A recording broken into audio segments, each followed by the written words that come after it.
Hi, my name is Chandra. Welcome to my channel, How Chandra Does Food. I'm going to make some cookies, I'm going to make some English muffins, and here I am making my favorite breakfast.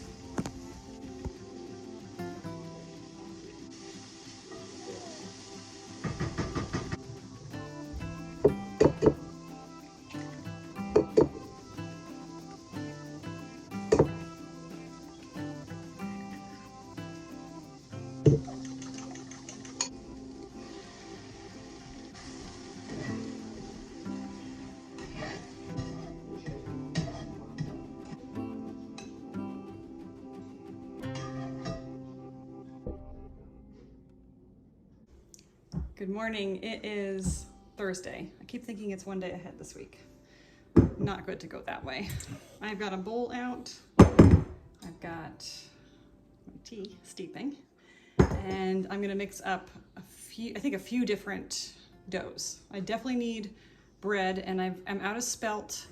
I still have white spelt. Oh, I don't. I have very little white spelt, and I use that for bagels, English muffins, and sandwich bread. Probably mix up bagels and English muffins, or one. We'll see how far we get. So, also, here's what came out of the garden this morning. This is the third day of harvesting scapes. Last year, I blended these up in the food processor with olive oil and I froze it, and I actually still have it. I'm using it right now quickly because we're getting garlic products now, so I don't need to have that anymore. And I'm wondering, I had enough garlic for ourselves for all winter, so I'm wondering if maybe I'll pickle these just for fun. I've heard that that's a good thing to do with them. I haven't decided if I'm gonna do fermented or vinegar pickles. Maybe I'll do both. I needed to thin my bok choy. It's getting pretty eaten by flea beetles, but that doesn't look so cute. So I thinned that, and my basil got hit by a really cold night. See, it's kind of black. So I nipped that off, and here's a little bit of kale. I don't want the kale to shade my squash plant, so I'm just kind of keeping it trimmed, and I'll probably eat that today, maybe with some eggs, or maybe just by itself with a little bit of garlic and bok choy.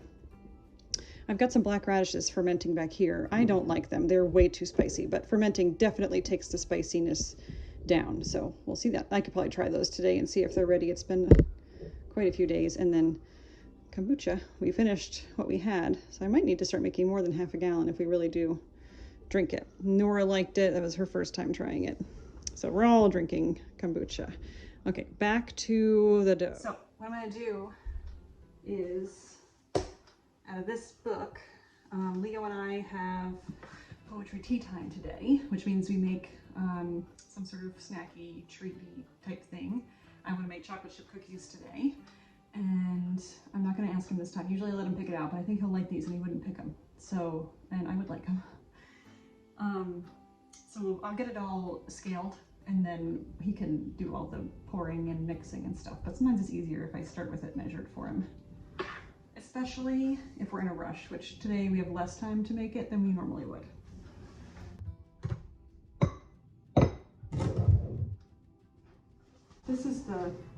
This is Jovial's einkorn baking book. So everything is einkorn, and everything's been really good. Now, if I'd really been thinking ahead, I would have mixed this up last night and added some starter. Maybe I still will and just give it time. Maybe we won't bake these until the afternoon. I love to make everything that I can sourdough. The recipe is not for sourdough, but if I just add my starter, I would just use a couple tablespoons, or maybe a quarter cup. It doesn't matter. The more you put in, the faster it will ferment. This calls for baking soda, so I would not add the baking soda until right before we were going to bake, because the baking soda will react with the starter. Now, when there's a recipe with baking powder, I omit the baking powder altogether, and then you get all the rise from the fermentation process. But I have found you cannot just omit baking soda. You have to add it in, or the cookies taste very bad. So I like to ferment anything I can because it is pre-digested. It is so much easier to digest. And when we eat these things that are sourdough instead of not, we don't feel as full. We don't feel as heavy. I think our bodies just get more nutrients out of them as well. So that's what I like to do.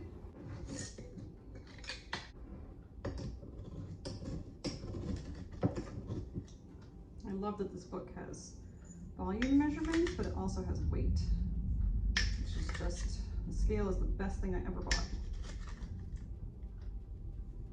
I'm sure there's a lot of teachable moments I'm missing out on by not letting it measure, but we do that sometimes, and sometimes it's just nice to make things happen. This calls for dark brown sugar. Do not buy brown sugar.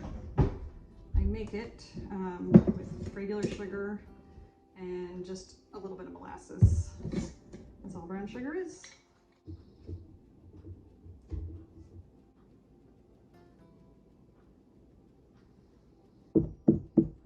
Takes a little bit to work it in, but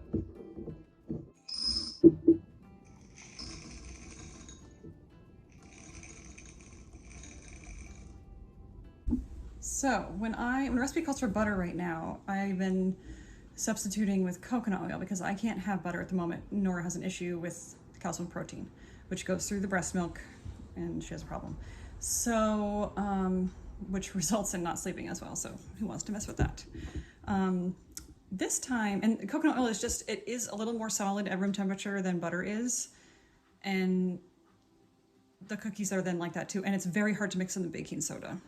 I have to warm it up and that's fine. But this time I'm going to try using palm shortening, which we usually use for frying.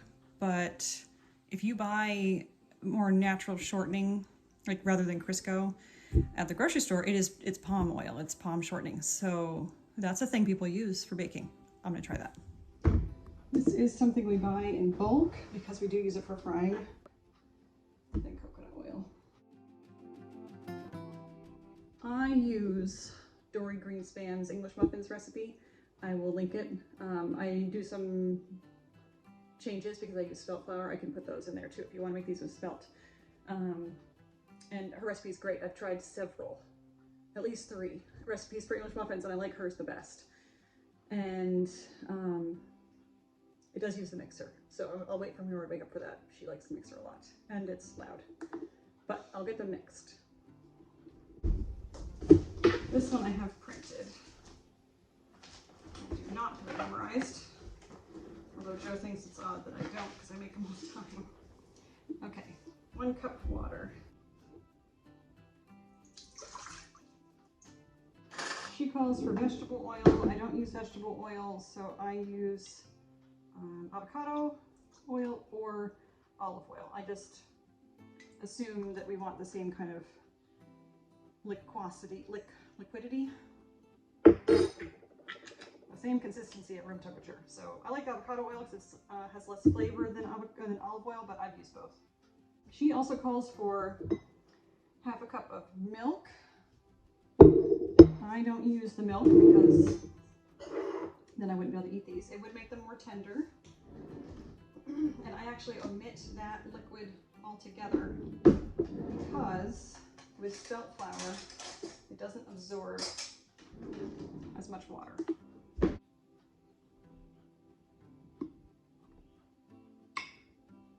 Two tablespoons sugar. Sugar is just a nice tenderizer as well. She has a method of mixing all this together that is more precise than me, so you can watch her video to see how to do it the right way, but watch my video to see how to do it the fast way. Salt. Her recipe calls for yeast, but I replace that with my starter. Maybe less. And if I want to make bagels too, I might run out. So I think I won't use, I'm going to use about 50. Once I add that, it's probably about up to 50 grams of starter, so that in case I do make bagels, I just have a little bit left, really. But that's okay. Just have a longer fermentation time. You can use less. You can see it's all just thrown in. I'll mix this together. Start with, and then this goes onto the mixer. We'll mix it just into with the dough hook. I'll mix it until it comes together, and then I will mix it on high speed. Like I'll hold on to the mixer high speed because it will walk itself right off for about a minute. And you kind of know when it's done because it starts to, it gets into like a little bit of a log and it slaps against the sides, and that means it's ready. And then this will sit on the counter for the rest of the day, and then I'll give it some stretch and folds, kind of like punching it down, and then put it, just so it doesn't, right, I'll put it in a smaller bowl than this to start it over so it doesn't explode in the refrigerator, and then it'll go in the refrigerator overnight. What I love about this kind of stuff is I mix this on one day and I bake it the next, so I don't even have to think that I'm going to be doing that much today. Like, it doesn't feel overwhelming today because all I have to do is mix it. That's all I think about, like one day at a time, right? I just mix it, and tomorrow I can worry about the baking part. So if I'm feeling overwhelmed, that's just how I think about it. Here's the English muffins after I've mixed it. It's formed into like a log shape from being whipped around really fast. And now I'm going to move this into a smaller bowl and leave it on the counter with a lid so it doesn't dry out.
Flipping my English muffins here. What's what?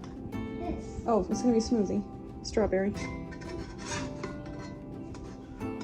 Not smoothie. Popsicles. I wanted to wait for Nora to wake up. I'd flip those and I just push them down so they get that classic straight sides of an English muffin. Those are looking really nice. I have found the best way to make an English muffin is very low and very slow. For cooking, or they are doughy in the middle by the time they're getting burnt on the outside. Okay, first round done. I guess I'll have to do 2 more rounds here.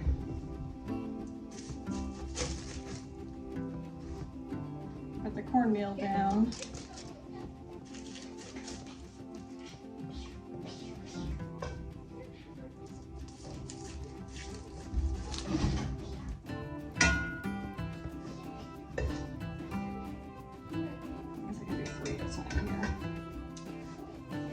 Cornmeal on the parchment paper makes it really easy to scoop them off and into the pan.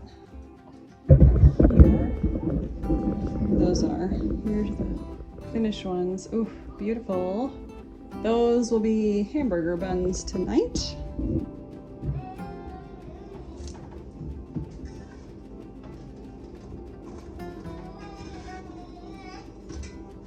give these a rotate.